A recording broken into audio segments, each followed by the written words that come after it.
അസ്സലാമു അലൈക്കും വറഹ്മത്തുള്ളാഹി വബറകാതുഹു.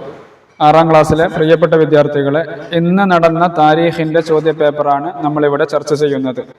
50 മാർക്കിനാണ് നമ്മുടെ പരീക്ഷ. ഒന്നാമത്തെ ചോദ്യം, യോജിച്ചവ ചേർക്കാം. ബ്രാക്കറ്റിൽ ഉത്തരങ്ങളുണ്ട്. ശരിയായ ഉത്തരങ്ങൾ യോജിപ്പിച്ച് എഴുതിയാൽ മതി. എന്തെല്ലാമാണ് ബ്രാക്കറ്റിലുള്ളത്? ഖലീഫ, ബൈഅത്ത്, ഹാഫിളുകൾ, ജിസിയ, ദിർഹം, ബൈത്തുൽ മാൽ. ഇനി താഴെയുള്ള ചോദ്യങ്ങൾ നോക്കാം. ഒന്നാമത്തത്, വിശുദ്ധ ഖുർആൻ മനഃപ്പാഠമാക്കിയവർ, അവർക്കാണ് എന്ത് പറയാ? ഹാഫിളുകൾ എന്ന് പറയുന്നത്. ഹാഫിളുകൾ എന്ന് എഴുതുകയാണ് വേണ്ടത്. രണ്ടാമത്തത്, പൊതു ഖജനാവാണ് ബൈത്തുൽ മാൽ. ബൈത്തുൽ മാൽ. 3, ഇസ്ലാമിക ഭരണാധികാരിയാണ് ഖലീഫ. ഖലീഫ.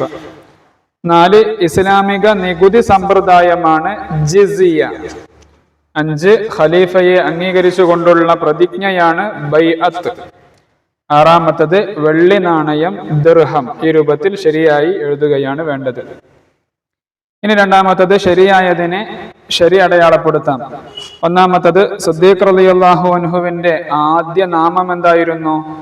അബ്ദുള്ള, അബ്ദുൽ കഅബ്, അബൂബക്കർ. ഏതായിരുന്നു? അബ്ദുൽ കഅബ്. രണ്ടാമത്തെ ഓപ്ഷനാണ്. 2, നബി സല്ലല്ലാഹു അലൈഹി വസല്ലമ തങ്ങൾക്ക് ശേഷം മുസ്ലിങ്ങളിൽ ഏറ്റവും ശ്രേഷ്ഠൻ ആരാണ്? അബൂബക്കർ സിദ്ദീഖ് റളിയല്ലാഹു അൻഹു ആണ്.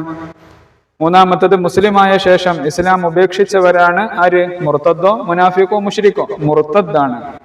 ഒന്നാമത്തെ ഓപ്ഷൻ. 4, മുൻ വേദക്കാരായ ആളുകൾ, അവർക്ക് പറയുന്ന പേരാണ് മുബ്തദി, അഹ്ലുൽ കിതാബ്, ഖവാരിജ്. ഏതാണ്? അഹ്ലുൽ കിതാബ്. 5ാമത്തത്, എനിക്ക് വഹിക്കാൻ കഴിയാത്ത ഒരു ഭാരമാണ് നിങ്ങൾ എന്നെ ഏൽപ്പിച്ചത് എന്ന് പറഞ്ഞതാരാണ്? മഹാനായ ഉമർ ഇബ്നുൽ ഖത്താബ് റളിയല്ലാഹു അൻഹു. ഇനി അടുത്തത്, 2 വീതം എഴുതാം. അബൂബക്കർ സിദ്ദീഖ് റളിയല്ലാഹു അൻഹു ഒന്നാമനായ കാര്യങ്ങൾ എന്തൊക്കെ? നമ്മൾ പലതും പറഞ്ഞിട്ടുണ്ട്. അതിൽ നിന്ന് ഏതെങ്കിലും 2 എഴുതിയാൽ മതി. പുരുഷന്മാരിൽ ആദ്യമായി ഇസ്ലാം സ്വീകരിച്ചു. ഖുർആൻ ഒരു ഗ്രന്ഥമായി ഒരുമിച്ച് കൂട്ടി. ഖുർആനിന് മുസഹഫ് എന്ന പേര് നൽകി. ഖലീഫ എന്ന പേരിൽ ആദ്യം അറിയപ്പെട്ടു. നബിയുടെ ഉമ്മത്തിൽ ആദ്യം സ്വർഗത്തിൽ കടക്കും. ഇതിലൊക്കെ സിദ്ദീഖ് റളിയല്ലാഹു അൻഹു ഒന്നാമനാണ്. അതിൽ നിന്ന് ഏതെങ്കിലും 2 എഴുതുകയാണ് വേണ്ടത്. ഇനി അടുത്തത്, അബൂബക്കർ സിദ്ദീഖ് റളിയല്ലാഹു അൻഹുവിന്റെ പ്രധാന ഭരണ നേട്ടങ്ങൾ എന്തൊക്കെയാണ്? 1, ഖുർആൻ സമാഹരണം. 2, സകാത്ത് നിഷേധികൾക്കെതിരെയുള്ള പോരാട്ടം. അതുപോലെ കള്ളപ്രവാചകന്മാർക്കെതിരെയുള്ള പ്രതിരോധം. ഏതെങ്കിലും 2 എഴുതിയാൽ മതി. ഇനി അടുത്തത്, 3ാമത്തത്, മഹാനായ ഉമർ റളിയല്ലാഹു അൻഹുവിന്റെ സാമൂഹികമായ ഭരണ നേട്ടങ്ങൾ എന്തൊക്കെയാണ്? സാമൂഹികവും സാംസ്കാരികവും രാഷ്ട്രീയപരമായും ഒക്കെയുള്ള നേട്ടങ്ങൾ നമ്മൾ പഠിച്ചിട്ടുണ്ട്. അതിൽ സാമൂഹികമായ നേട്ടങ്ങളാണ് എഴുതേണ്ടത്. 1, ഭക്ഷ്യസുരക്ഷ. 2ാമത്തത്, യാത്രാ സൗകര്യങ്ങൾ. ഇനി അടുത്തത്, ഉത്തരം എഴുതാം. അന്ത്യനാളിൽ എന്റെ ചുമടുകൾ നീ വഹിക്കുമോ? ഇത് ആരോട് പറഞ്ഞു? മഹാനായ ഉമർ റളിയല്ലാഹു അൻഹു അസ്ലം റളിയല്ലാഹു അൻഹുവിനോടാണ് പറഞ്ഞത്.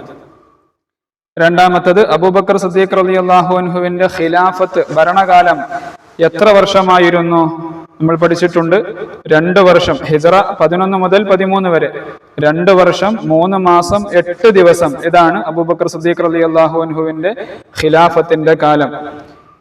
ഇനി അബൂബക്കർ സിദ്ദീഖ് റളിയല്ലാഹു അൻഹുവിനെ ഖലീഫയായി തിരഞ്ഞെടുക്കാനുള്ള കൂടിയാലോചന നടന്നത് എവിടെ വെച്ചായിരുന്നു? ബനു സായിദ ഗോത്രക്കാരുടെ പന്തലിൽ വെച്ചായിരുന്നു. ബനു സായിദ ഗോത്രക്കാരുടെ പന്തലിൽ വെച്ചായിരുന്നു. ഇനി പേരെഴുതാം. അമീറുൽ മുഅ്മിനീൻ എന്ന പേരിൽ ആദ്യമായി അറിയപ്പെട്ട ഭരണാധികാരി ആരാണ്? മഹാനായ ഉമർ ഇബ്നുൽ ഖത്താബ് റളിയല്ലാഹു അൻഹു ആണ്. 2ാമത്തത്, തബൂക്ക് യുദ്ധത്തിന് സഹായം നൽകിയ മഹാനായ സഹാബി ആരാണ്? മഹാനായ ഉസ്മാൻ ഇബ്നു അഫ്ഫാൻ റളിയല്ലാഹു അൻഹു ആണ്. 3ാമത്തത്, ഹഫ്സ ബീവി റളിയല്ലാഹു അൻഹയുടെ അടുക്കൽ സൂക്ഷിച്ചിരുന്ന മുസഹഫ് പകർത്തി എഴുതാൻ ഉസ്മാൻ റളിയല്ലാഹു അൻഹു അഭ്യർത്ഥിച്ചത് ആരോടാണ്? സയ്യിദ് ഇബ്നു സാബിത്ത് റളിയല്ലാഹു അൻഹുവിനോടാണ്. ഇനി അടുത്തത്, ആശയം എഴുതാം. അല്ലാഹുമ്മ റള അൻ ഉസ്മാന ഫഇന്നി അൻഹു റാളിൻ. മുത്തനബി സല്ലല്ലാഹു അലൈഹി വസല്ലമ തങ്ങൾ പറഞ്ഞതാണ്, അല്ലാഹുമ്മ റള അൻ ഉസ്മാന ഫഇന്നി അൻഹു റാളിൻ.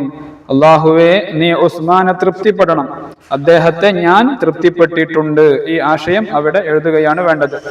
2ാമത്തത്, അല്ലാഹുമ്മ ർസുഖ്നി ഷഹാദതൻ ഫീ സബീലിക വജ്അൽ മൗതി ഫീ ബലദി റസൂലിക സല്ലല്ലാഹു അലൈഹി വസല്ലം. ഇത് മഹാനായ ഉമർ ഇബ്നുൽ ഖത്താബ് റളിയല്ലാഹു അൻഹു പറഞ്ഞതാണ്.